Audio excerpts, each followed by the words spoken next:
a tots i a totes. Som Carla Banyuls i Andreu Banyuls, de Llibreria Ferrer. Primer que res, ens agradaria donar les gràcies a les biblioteques de Gandia per deixar-nos participar al seu calendari d'Advent recomanant llibres. El llibre que vol recomanar Carla, quin és, Carla? és Un cachorro busca casa de Thea Stilton.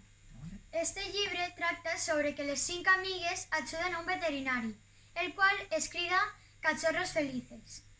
Allí han hagut danys per causa d'una tempesta, en el qual la veterinària li diu que si li poden ajudar amb un cachorro, el qual les crida Jackie, que és el protagonista. T'ha agradat? Sí, este llibre m'ha agradat perquè a mi personalment m'agraden molt els animals. I com és de protagonista amb un gosset, doncs m'ha agradat molt. Molt bé. Jo vull recomanar-vos un altre llibre. El llibre que vull recomanar-vos jo és este. Greal de sang, de Gregori Royo. Val? Li acaben de donar el Premi de Narrativa de Ciutat de Vila-real.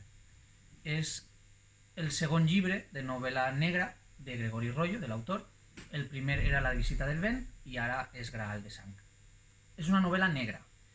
Transcorre a València i comença en el robatori del salt calce de la catedral de València.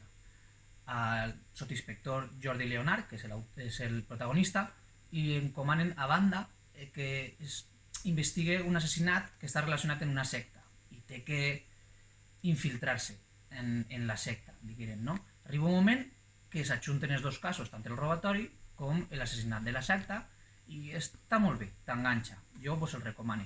A banda d'això, una de les coses que més m'agrada és que està parlant de la nostra terra. Igual està a València, com està el patró fent-se una paella en la família, el protagonista. Està molt bé i res, jo, aquest és el que vos recomano, Greal de sang. No? Sí. Bones festes, bones lectures, bon Nadal i moltes gràcies. Adeu!